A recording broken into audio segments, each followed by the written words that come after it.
Hola chicos, bienvenidos a la clase de hoy. Ya la semana pasada partimos con la materia de ángulos y triángulos, lo más básico de ellos. Y en esta oportunidad ya vamos a entrar al lado que corresponde a triángulos rectángulos en particular, ¿ya? ¿Y qué vamos a ver hoy día? Vamos a ver los dos teoremas fundamentales de los triángulos rectángulos, que serían el teorema de Euclides y el teorema de Pitágoras. Y vamos a ver sus propiedades o los que se pueden deducir a través de estos dos teoremas, ¿ya? Acá vamos a enunciar todo lo que necesitan saber para poder resolver estos ejercicios de PSU.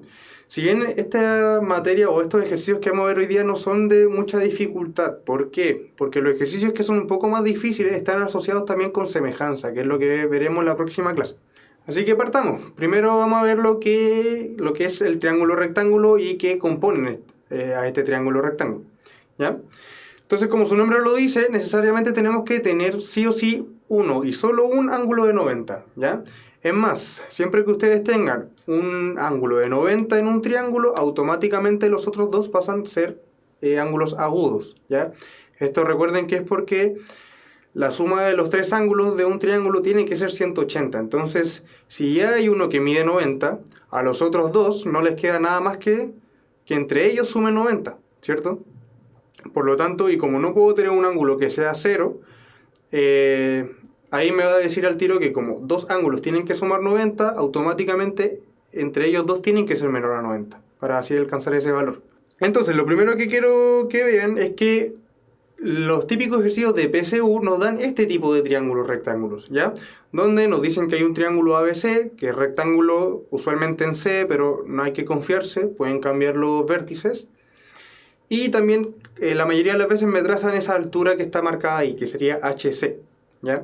Que es la altura que corresponde al vértice de C, ¿cierto? Es la que cae ahí. Y claramente tiene que caer perpendicular a la base AB, ¿cierto? Fíjense que allá arriba en C también hay un signo de perpendicular y acá en la base también, ¿sí?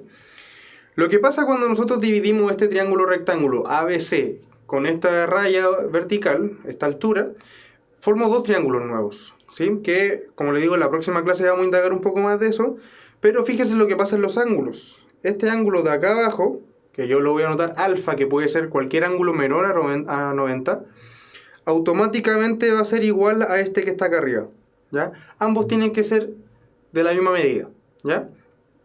Y además tenemos este ángulo beta que tenemos acá abajo, de la misma forma que el alfa. Ahora fíjense que acá arriba me forma un beta, perdón, ¿ya? Y de la misma forma el beta también está obligado a ser menor a 90.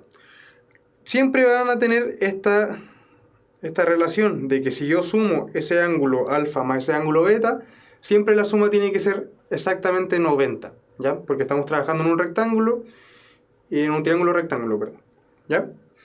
Lo otro, los triángulos rectángulos están sí o sí formados por dos catetos y una hipotenusa. Ningún otro triángulo tiene dos catetos y una hipotenusa. En los equiláteros solo hablamos de los tres lados iguales, en los isósceles hablamos de dos lados iguales y una base, pero solamente el triángulo rectángulo es el que nosotros conocemos que tiene catetos e hipotenusa, ¿ya? Entonces, cuando tenemos un triángulo de este tipo, las tres alturas que nosotros vimos en la clase anterior, que todos los triángulos tienen tres alturas, están dadas por los dos catetos, A y B, que serían estos dos que están así, y también la altura principal que les dije que siempre es la que trazamos, el HC, ¿ya? Esos tres lados o segmentos son los que nosotros vamos a tener como altura en un triángulo rectángulo. Los dos catetos y su altura correspondiente al ángulo que es 90, ¿ya? Que sería el HC en este caso. Otra cosa que podemos ocupar para los triángulos rectángulos es el cálculo de su área. Nosotros sabemos que comúnmente el área de un triángulo es base por altura dividido en 2, ¿cierto? Pero ahora, como ya se forma un ángulo de 90 entre el cateto A y entre el cateto B, por esa razón nosotros podemos asumir que A y B pueden ser altura. Entonces, también nosotros vamos a definir ahora que el área de un triángulo rectángulo puede ser la multiplicación de los dos catetos dividido en 2. O, de la misma forma, pueden ver que el área tiene que ser el HC correspondiente a la base C. Multiplicados esos dos y también dividido por 2, ¿ya? Que el HC por C dividido en 2 es la que más conocemos nosotros, base por altura dividido en 2. Pero ahora salió esta de la multiplicación de los catetos dividido en 2. Ya. Lo otro que tenemos acá es que cuando nosotros trazamos esa altura HC, fíjense que el segmento AB o el segmento C minúscula se divide en dos, no necesariamente iguales, ¿sí? Tenemos un segmento M y un segmento N, ¿ya? El segmento M, que es el que vamos a hablar ahora, que voy a encerrar acá, se le conoce como la proyección del cateto B sobre la hipotenusa. ¿A qué me refiero con la proyección? Imagínense que ustedes acá tienen una ampolleta, ¿ya? Esa ampolleta que tenemos acá arriba va a iluminar esta cosa. ¿Y qué va a pasar con este cateto B? Este que tenemos acá, que estoy rayando acá. Si yo le pongo una ampolleta encima, ese cateto va a proyectar como una sombra, ¿o no? Esa sombra es el M que está acá abajo, ¿ya? Entonces, el M de ahí es la proyección del cateto B sobre su hipotenusa, ¿ya? Que se le conoce, si ustedes quieren verlo de una forma, como la sombra. Y lo mismo le va a pasar al cateto A. Si yo tengo este cateto A, que es el que estoy marcando ahora con azul, y yo le tengo esa ampolleta encima, esa ampolleta va a reflejar como va a proyectar como una sombra debajo, y esa sombra que va a proyectar acá abajo va a ser ese segmento pequeño que se le conoce como N, que es el que sale acá abajo. En este caso sería N la proyección del cateto A sobre la hipotenusa, ¿ya? Repito, no necesariamente M y N van a ser iguales. En el único caso en que M y N sean iguales es cuando yo tengo un triángulo rectángulo que a la vez es isósceles, ¿ya? Entonces, para que M sea igual a N, necesito que A sea igual a B, ¿ya? De la única forma que M y N van a ser iguales es cuando A y B son iguales. Entonces, en este caso sería un triángulo rectángulo isósceles, ¿ya? Genial. Entonces ahora, y lo último, que es una cosa que se le conoce como desigualdad triangular. Ya en un triángulo rectángulo, la hipotenusa siempre va a ser más grande que ambos catetos por separado. Por eso escribí que C es mayor a A y a su vez C es mayor a B. Por separado, la hipotenusa siempre va a ser la más grande, ¿ya? Pero si ustedes suman los dos catetos, A más B, la suma de esos dos catetos sí o sí tiene que ser más grande que C, ¿ya? No igual, sí o sí más grande. Y eso va a pasar con todos los triángulos, en verdad. Siempre que ustedes sumen dos lados de un triángulo, automáticamente van a ser mayor al tercero esa suma de los dos lados del triángulo que ustedes eligieron. Entonces, esas serían las desigualdades que se cumplen en un triángulo rectángulo. Y estas serían como las propiedades básicas o las definiciones de los conceptos que tenemos acá. Entonces, pasando ya ahora al teorema de Euclides, ¿ya? Ojo que el teorema de Euclides son solamente estas tres pequeñas fórmulas, ¿ya? No hay más fórmulas, pero hay otras fórmulas que se pueden deducir, ¿sí?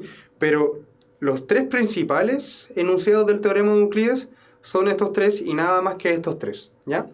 Y lo otro que les voy a recomendar es que no se aprendan estas fórmulas con las letras, ¿sí? Así como que este tiene que ser el A, este tiene que ser el B, este el M y este el N. No se las aprendan así. Apréndansela como las relaciones de los lados, así como casi como siguiendo un camino, ¿ya? No como con las letras en particular. Por lo que les decía antes, si a ustedes les cambian los vértices, por ejemplo, si les dicen que el triángulo es rectángulo en A, ya estas fórmulas van a tener otros tipos de letras, ¿ya? Entonces lo mejor es aprenderse la relación que tienen estas tres fórmulas, ¿ya? La primera relación, que es la que está acá, de A cuadrado es igual a N por C, ¿ya? Esto básicamente me está diciendo que uno de los catetos, ya en este caso sería el que estoy rayando, ese cateto, si yo lo elevo al cuadrado, tiene que ser igual a la multiplicación de su proyección, ya que en este caso sería N, por la hipotenusa entera, en este caso C, ¿ya? Eso es lo que me dice acá. Pero fíjense que el cateto A tiene que ir relacionado con su proyección, ¿ya? La hipotenusa C siempre tiene que ir, ¿ya? Pero es cateto al cuadrado igual a su proyección por la hipotenusa. Quédense con esas últimas palabras, ¿ya?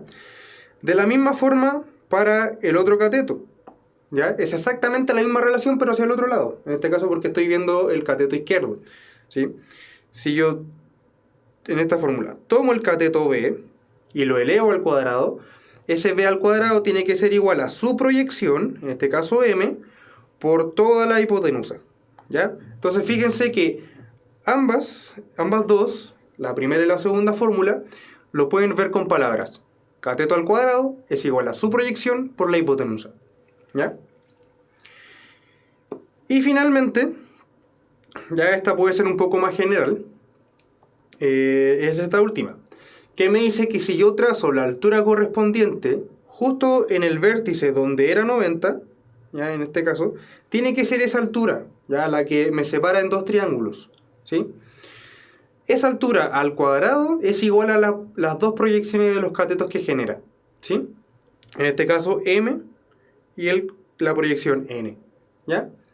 Entonces, hc al cuadrado igual a m por n, ¿ya? Estas son las tres fórmulas principales de Euclides, ¿sí? Son estas tres y no hay más, pero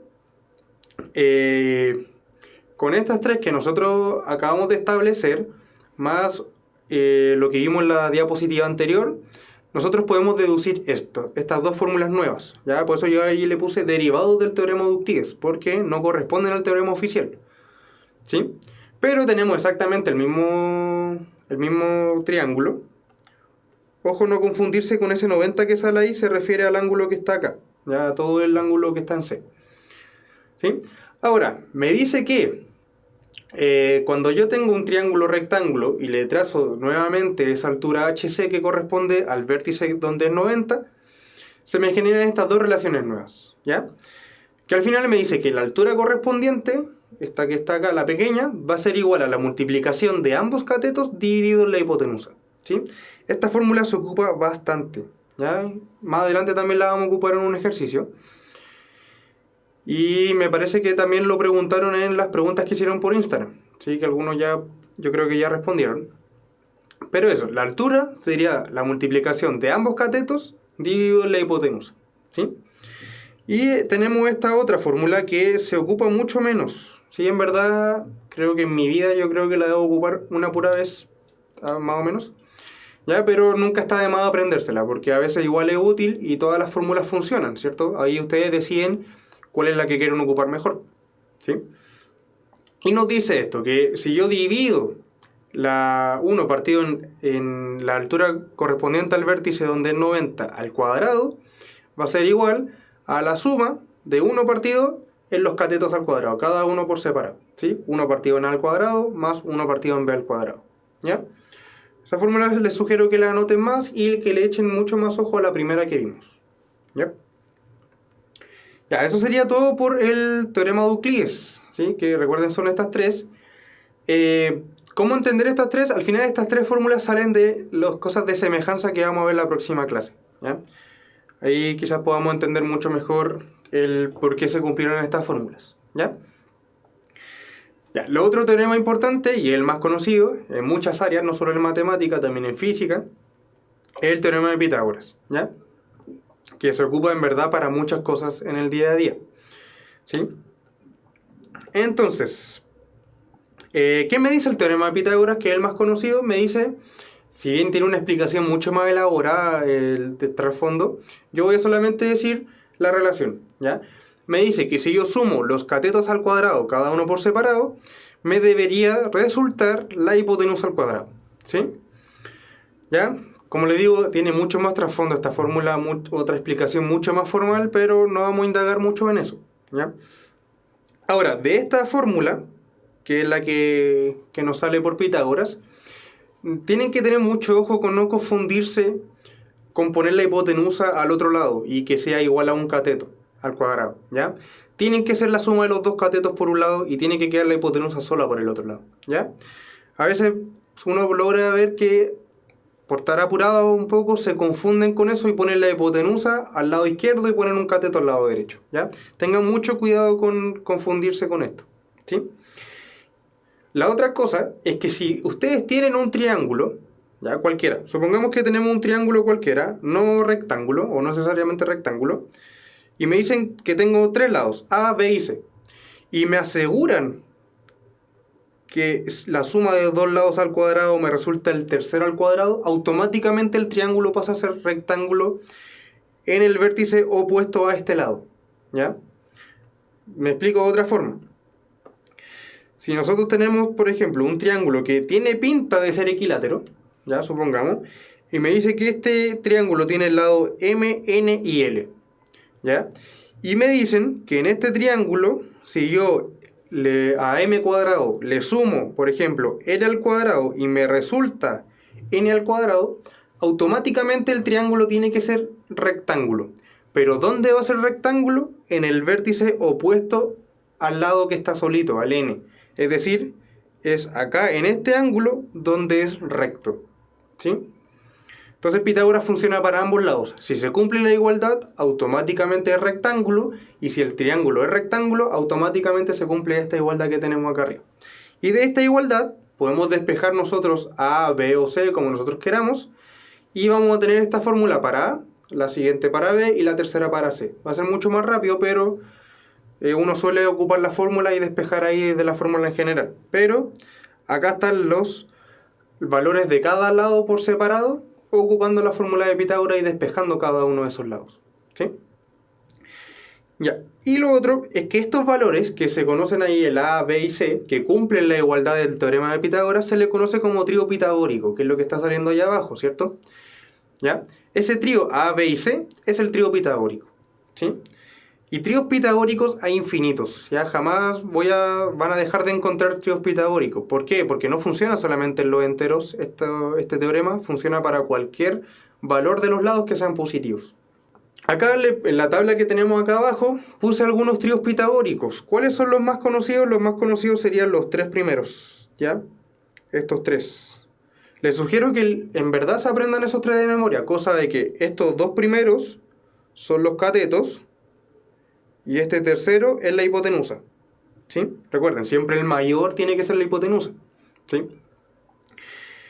Entonces, estos son los tres tríos pitagóricos más comunes y los que les digo que ojalá se aprendan de memoria, cosa de que si ven que un triángulo tiene lados 3 y 5, por ejemplo, automáticamente el otro cateto debería haber sido 4, que es lo que me dice el primer trío pitagórico, ¿cierto?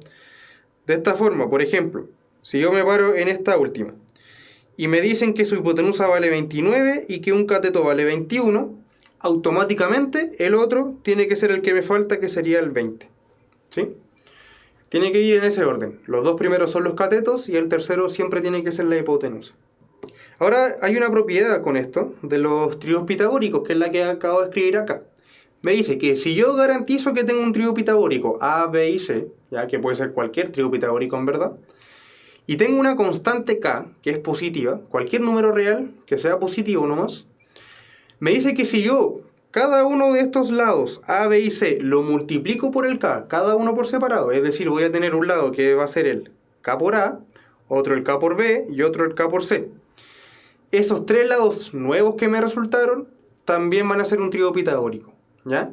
Es decir, si me dicen que A, B y C es un trío pitagórico, yo puedo garantizar que se cumple esta igualdad, ¿cierto? Que A al cuadrado más B al cuadrado es igual a C al cuadrado. Y ahora me está diciendo que si multiplico cada uno de esos lados por separado por una constante k, esos lados también van a estar en un trío pitagórico. Es decir, se va a cumplir esta otra relación, que k por A, que va a ser un lado nuevo, otro cateto nuevo al cuadrado, más k por B, que es el otro cateto nuevo al cuadrado, es igual a k por C al cuadrado, que k por C debería ser la hipotenusa nueva que vamos a obtener, ¿ya? ¿A qué me refiero con esto? Por ejemplo, si tomamos un trío pitagórico cualquiera, supongamos este, ¿ya? 7, 24 y 25, ¿ya? Y ustedes eligen una constante k cualquiera, por ejemplo, k igual a 1/3, ¿ya?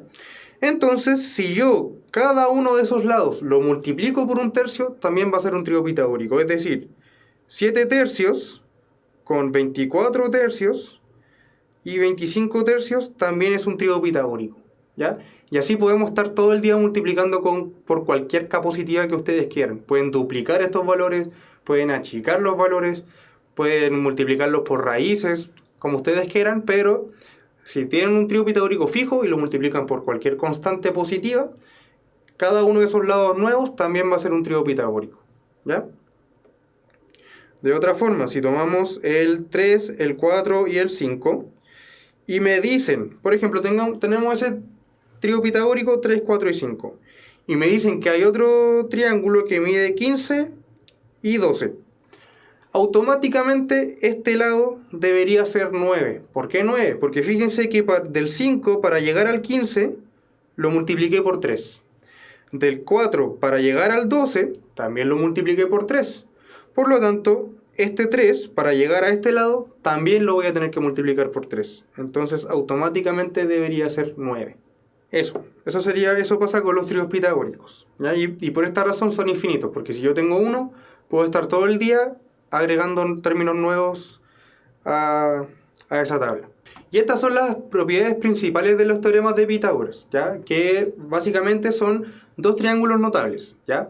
El primero, vamos a hablar del primero, el que está a la derecha. El que está a la derecha, si se fijan, es un triángulo rectángulo isósceles, ¿ya? Acá me faltó acá abajo ponerle la marca de 90, ¿ya? Pero fíjense que si el triángulo rectángulo a ustedes les dicen que es isósceles, automáticamente los dos ángulos de acá deberían ser 45, no hay otra opción, ¿ya? Y como es isósceles, también debo tener los dos catetos iguales, ¿cierto? Por eso el cateto de acá es el cateto A y el de acá abajo también vale A, ¿ya? Si yo tengo que es un triángulo rectángulo isósceles de lado A y A, automáticamente su hipotenusa va a ser A por raíz de 2. ¿Ya? Esto lo pueden deducir ustedes también por el teorema de Pitágoras, pero les pongo esta fórmula para que a veces lo pueden ocupar más rápido y en vez de calcular cuánto debería ser la hipotenusa, solamente toman el lado que tenían y lo multiplican por raíz de 2. ¿Ya? Por ejemplo, si ustedes dicen tienen un triángulo donde este vale 4 y esto vale 4, como ambos valen 4, podemos deducir que es isósceles, por lo tanto automáticamente la hipotenusa debería ser 4 raíz de 2. Y el siguiente, el que está acá, que fíjense que es un triángulo escaleno en verdad. Es rectángulo, sí, pero tiene los tres lados distintos. Pero tiene una característica en los ángulos. Fíjense que valen 30, 60 y 90. ¿Ya? Son ángulos que son notables, ¿sí? Cada vez que ustedes tengan un triángulo con estos tres ángulos, siempre definan el de 30, el lado opuesto al de 30, como el lado A, ¿ya? Si el opuesto al de 30 es A, automáticamente el opuesto al 60 va a ser A raíz de 3 y automáticamente el opuesto al 90 va a ser 2A. Si se fijan, incluso, si ustedes están así como en la duda de ¿cuál era el opuesto al de 30? ¿Era el A, el 2A o el A raíz de 3? Van en seguidilla, así como subiendo. A medida que suben el ángulo, va subiendo el lado. Fíjense que el de 30 tiene opuesto al A, que es el más chico. El de 60 tiene como opuesto al A raíz de 3. Recuerden que raíz de 3 es 1,7. Así que A raíz de 3 es mayor a A, ¿sí? De por sí. Y el de 90 está opuesto al 2A, que claramente el 2A es mayor a los tres primeros, ¿sí? Entonces, a medida que crece el ángulo, va a ir creciendo también el lado opuesto, ¿sí? Y esa sería la relación. Entonces, haciendo otro ejercicio, por ejemplo, si les dicen que tienen un triángulo con donde este vale 30 y les dice que esto vale raíz de 3, por ejemplo, ¿sí? Entonces, en este caso, yo estaría diciendo que A vale raíz de 3, que es el opuesto al 30. Entonces, el opuesto al 60, que sería el que está acá abajo, debería ser A raíz de 3 por raíz de 3 también, ¿sí? Y raíz de 3 por raíz de 3 sabemos que es 3, ¿ya? Y el opuesto al 90 debería ser 2 veces A, es decir, 2 raíz de 3, ¿ya? Así es como funciona la propiedad del triángulo con ángulos 30, 60 y 90. Espero que haya ido bien los tiempos. Recuerden que ustedes pueden pausar los videos si es que consideran que la explicación va un poco apurada, ¿ya? Y pueden ajustarla a sus tiempos, ¿sí? Porque ya estamos un poco cortos de tiempo con todos los inconvenientes que hemos tenido. Ya. Entonces, el primer ejercicio que traje hoy día fue el mismo que apareció hoy día en la página de Instagram, ¿ya? Entonces, ¿qué me dice ahora? Me dice que si yo tengo un triángulo ABC, como se adjunta en la figura, ¿ya? Ahí faltó... Bueno, siempre especifican dónde es rectángulo, pero por la imagen podemos asegurar que es rectángulo en C. Y me dicen que D pertenece al segmento AB, es decir, C está en la base, ¿ya? Me dicen, ¿cuál es la medida de ese CD? Entonces, si se fijan, con lo que vimos la segunda diapositiva, cuando hablamos del triángulo rectángulo, este este CD, este segmento CD, es el que se le conoce, perdón, como la altura correspondiente al vértice C, HC, ¿cierto? Y me preguntan cuál es la medida de ese HC, o del segmento CD, que es el mismo. Entonces, recordando todas las cosas que podríamos ocupar para calcular esta medida, recordemos que hay una que es la derivada del teorema de Euclides, que fue la primera fórmula que salió en esa diapositiva de los derivados del teorema, que me decía que la altura yo la podía expresar como la multiplicación de los catetos dividido de la hipotenusa, ¿cierto? Ya tengo los dos catetos, pero me hace falta la hipotenusa, ¿sí? Pero nos están dando dos catetos, 3 y 4. Y recuerden que hay un trío pitagórico, de que si es 3 y 4, la hipotenusa automáticamente es 5. Entonces, el segmento AB de ahí abajo, podemos decir que vale 5 centímetros, ¿cierto? Y ahora recordamos la fórmula.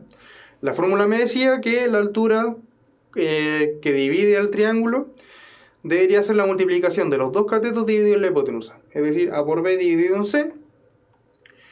Y sabemos que HC es lo mismo que CD, ¿cierto? Así que estaríamos diciendo que CD es lo mismo que AC por BC dividido en AB, ¿sí? Recuerden, AC, el segmento AC debería ser este, que es el cateto. El segmento BC es el otro cateto y el segmento AB debería ser la hipotenusa, ¿cierto?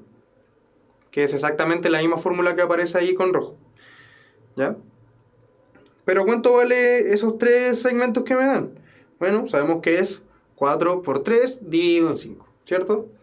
Y 4 por 3 sabemos que es 12 y mantengo el mismo denominador que sería 5, por lo tanto la respuesta sería la letra C.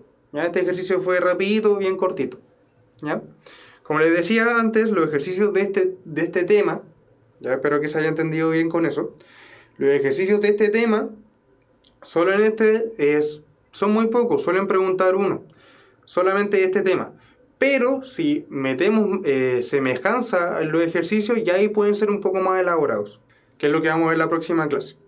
Vamos con este entonces. Me dice, en el triángulo ABC, rectángulo en C, ya eso es muy importante, siempre es importante que a ustedes les digan que los triángulos con que están trabajando es rectángulo, y si no les dicen, volviendo acá, es importante que salga ese como logo de ángulo recto, ¿ya? Si ustedes no tienen cómo garantizar que el triángulo que están trabajando es rectángulo, si no pueden garantizar eso, no pueden ocupar ninguno de los teoremas que vimos en esta clase, ¿ya? Ninguno.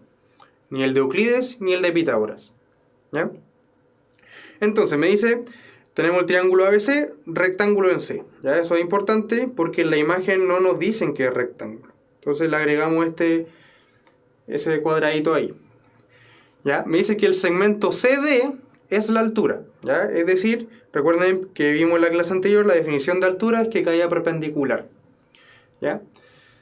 Me dice, si AB vale 15 raíz de 2, ¿ya? Si AB vale 15 raíz de 2, es decir, todo este segmento de acá, ¿ya? Y tenemos que los lados que componen a ese AB, es decir, el segmento BD con el segmento DA, están en la razón 1 es a 4. Me dice cuál es la medida del segmento CD. Así que de nuevo nos están preguntando cuánto vale HC.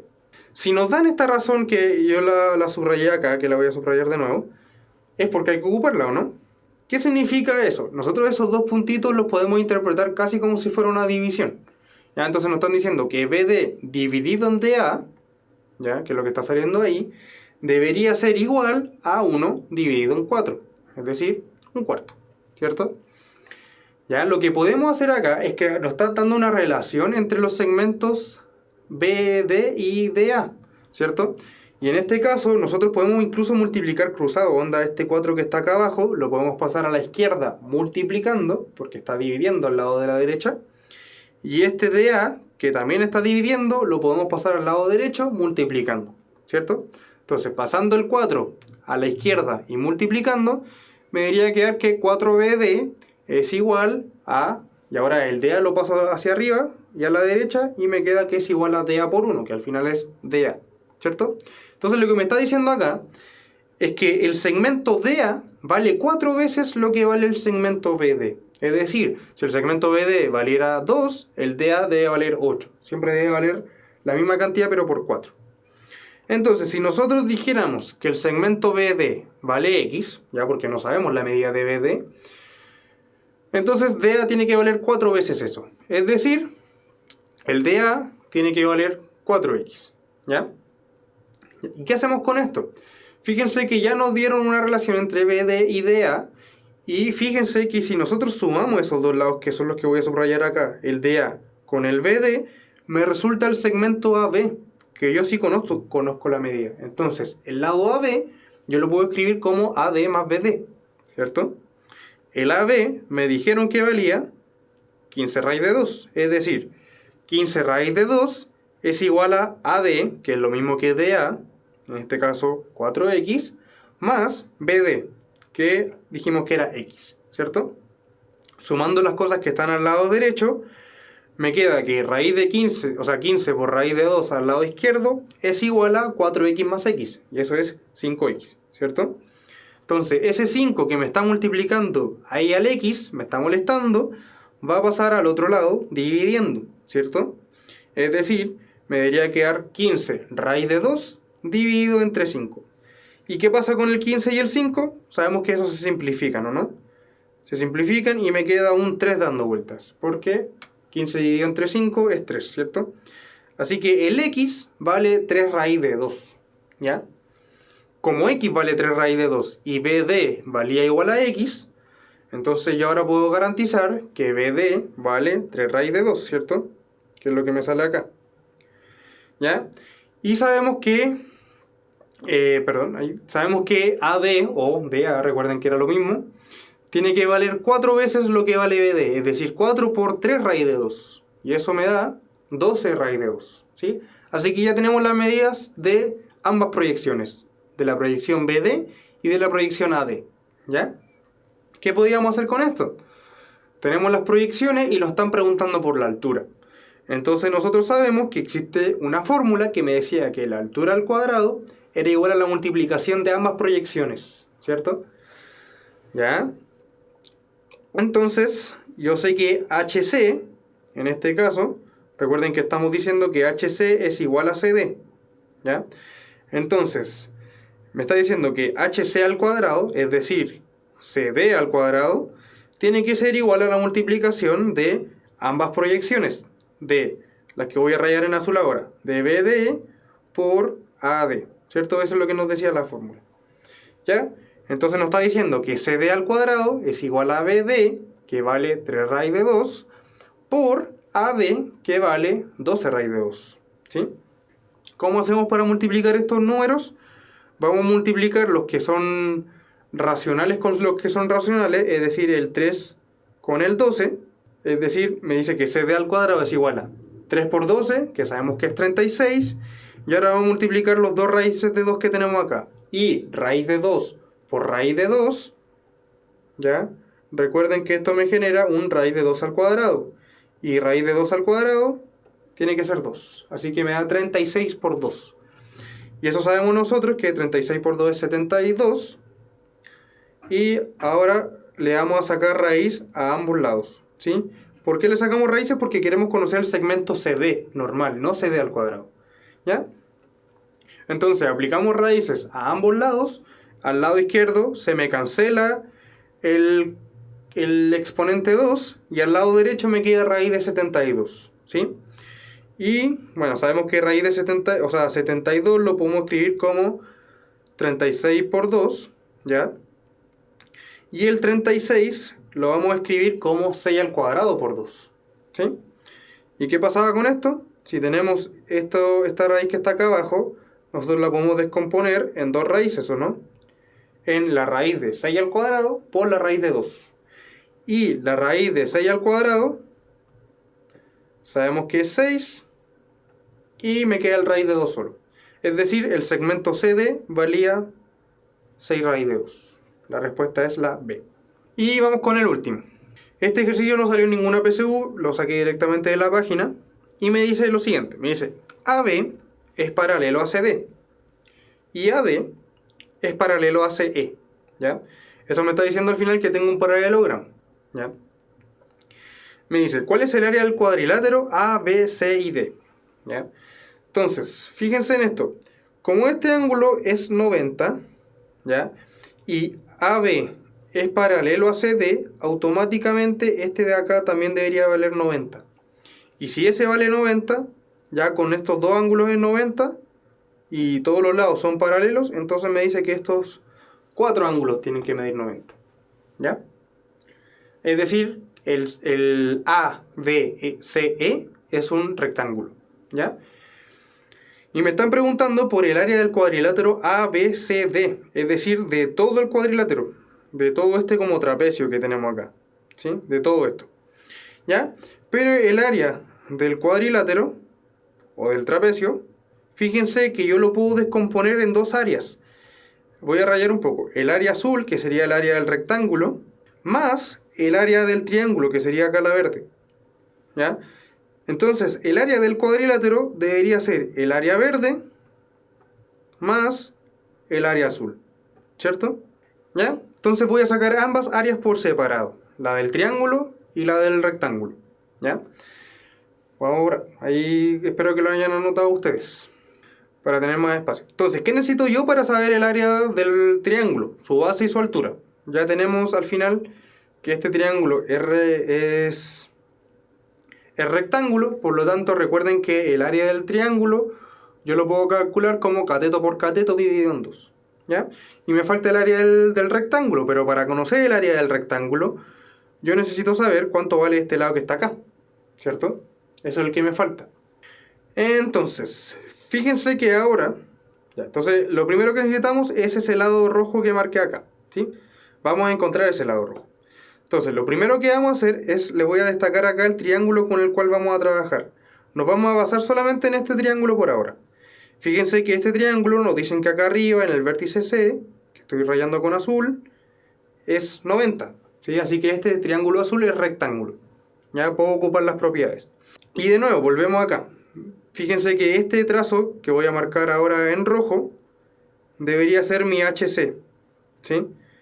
Y estos dos lados que están acá abajo, según la figura que habíamos tenido en las primeras diapositivas, deberían ser M y N, que serían las proyecciones de los catetos, ¿sí? Y salió esta fórmula, que está apareciendo acá. Me dice que HC al cuadrado es igual a M por N, ¿cierto? Pero ¿cuánto vale HC? En este caso, HC es lo mismo que CE, ¿ya? En este caso, M debería ser lo mismo que BE y N debería ser lo mismo que EA, ¿cierto? Entonces, HC al cuadrado es igual a CE al cuadrado, ¿cierto? Por lo que está escrito ahí arriba. Y CE al cuadrado es igual a M, que es BE, por N, que es igual a EA, ¿cierto? Entonces tenemos esa relación de los tres segmentos, ¿sí? Yo conozco, de esta igualdad, yo conozco el segmento CE y conozco el segmento BE. Me falta el EA, ¿cierto? Entonces, ¿qué hacemos acá? Ese segmento CE, sabemos que es CE, fíjense que vale 4. Me están diciendo que vale 4 acá. Es decir, CE al cuadrado, debería ser 4 al cuadrado, que debería ser 16, ¿cierto? 16 es igual a la multiplicación de BE, que allá abajo me están diciendo que vale 2, por el EA, que aún no conozco, ¿cierto? Así que lo dejo expresado nomás, ¿ya? Pero ahora, si yo quiero saber cuánto vale ese segmento EA, lo que tengo que hacer con este 2 es pasarlo dividiendo al otro lado, ¿sí? Entonces me queda que EA es igual a 16 dividido entre 2, ¿sí? Como les decía, ese 2 que está multiplicando acá al EA pasa dividiendo al otro lado el 16. Y sabemos que 16 dividido en 2 es igual a 8. Es decir, voy a borrar acá. Lo que me están diciendo ahora es que el segmento que acabo de obtener vale 8, ese EA, ¿ya? Y con eso ya tenemos todo. Entonces recuerden que el área del triángulo, ¿ya? El área del triángulo debería ser BE, que es un cateto, por EC, que sería el otro cateto, dividido entre 2, ¿cierto? Bueno, y B vale, como ya hemos dicho, 2. Fíjense que B vale 2 y C vale 4. Por lo tanto, esta multiplicación que tenemos acá arriba debería resultarme igual a 8, ¿cierto? 4 por 2. Y sigo manteniendo el dividido del 2 que está acá abajo. Y sabemos que eso es 4. Es decir, el área del triángulo es 4. ¿Ya? Vamos con la otra. Ya recuerden que es cateto por cateto dividido en 2 si es que el triángulo es rectángulo. ¿Ya? Y ahora vamos con el área del rectángulo, que nosotros sabemos que el área de un rectángulo es su base por su altura, ¿cierto? Entonces, si nosotros trabajamos con el rectángulo que voy a marcar en rojo ahora, si trabajamos con este rectángulo, entonces el área de ese rectángulo debería ser la base, EA, por la altura, EC, ¿ya? Claramente también pueden considerar EA por DA, ¿cierto? Que también es altura el segmento DA, ¿sí? Y también vale 4 en este caso, por ser un rectángulo. Incluso el DA vale 4 y el CD también vale 8. Recuerden que un rectángulo tiene sus lados opuestos iguales, ¿ya? Y lo mismo para todo paralelogramo, ¿sí? Entonces, ¿cuánto debería ser EA por EC? Bueno, EA me dijeron que es 8 y EC sabemos que es 4. Por lo tanto, 8 por 4 sabemos que es 32. Listo, con eso tenemos el área del triángulo y el área del rectángulo. Y habíamos dicho que el área del trapecio o del cuadrilátero, el área del trapecio, que es el que voy a marcar en verde ahora, esa área habíamos dicho que era el área del triángulo, que es la que voy a marcar ahora, más el área del rectángulo, ¿cierto? Que sería esto. Ambas áreas, si yo las sumo, me deberían dar el área total. Por lo tanto, lo que voy a sumar es 4, que es el área del triángulo, más 32, que es el área del rectángulo, y eso me resulta 36. Y esa es la respuesta final. ¿Ya? Eso. Entonces, ya con esto terminamos todos los ejercicios de esta clase. Como les había dicho, son bastante sencillos, algunos muy rápidos de hacer. Y la mayor dificultad va a estar cuando veamos ya semejanza. ¿Ya? Ahí espero que tengan bien claro todos los teoremas que vimos hoy día, todas las propiedades que vimos hoy día, porque claro, la idea es que en la próxima clase solamente veamos semejanza y congruencia y tengamos esto ya metido bien en la cabeza, cosa de no volver a repasarlas y tenerlas fresquitas. ¿Ya? Entonces anoten todas estas cosas que vimos hoy día, ténganlas a mano para la próxima clase, se los recomiendo. Y eso, recuerden que para más ejercicios pueden visitar la página de www.puntajenacional.cl y también pueden buscar las cápsulas que tenemos ahí, que duran 7 minutos aproximadamente, que a veces tienen un poco más de ejercicios, ¿ya?